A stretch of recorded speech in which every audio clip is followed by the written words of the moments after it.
So inverting intervals.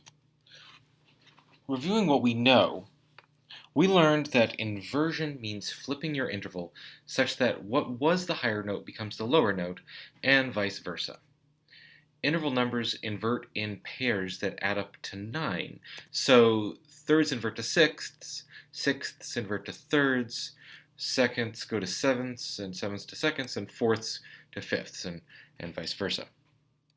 So for instance, G going up to a C is a fourth. G, A, B, C, it's a fourth.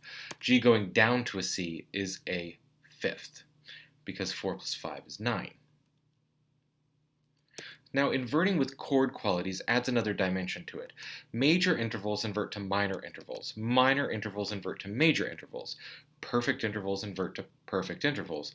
Augmented intervals change to diminished intervals, and diminished intervals invert to augmented intervals. So, major 6 will invert to minor thirds, for instance. 3 plus 6 is 9, and major inverts to minor. So if you see a major sixth, an F up to a D, if that F went down to a D, if you took that D and moved it down an octave so that you inverted your interval, you would get a minor third.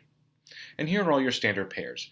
Major 6 turned to minor thirds, minor 6, major thirds. And then similarly, major thirds would turn to minor sixths. Minor seconds, major sevenths, minor sevenths, major seconds, perfect fifths, perfect fourths, and then diminished fifths to augmented fourths. Now for those of you who find mod 12 arithmetic helpful, your inversions are always going to add up to 12. They'll be the complement in a mod 12 system. So if we think about an interval that goes between 0 and 4, that takes up 4 half steps. So if we go clockwise here, if we invert it, we're going to go counterclockwise. So instead of going up to 4, we're going to go down to 4. And how many half steps does that take? Well, it takes 8.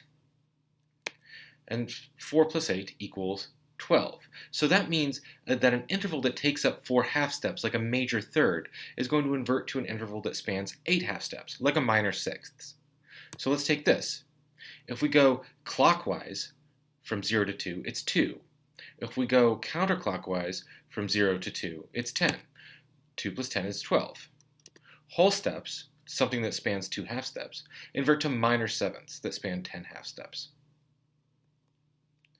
Now let's look at things that take up 6 half steps. 6 plus 6 is 12.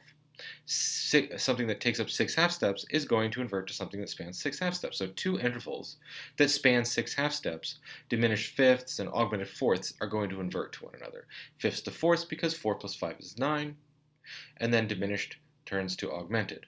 But also we can reverse engineer this by saying that diminished fifths take up 6 half steps, and so they're going to invert to augmented fourths, which also take up 6 half steps.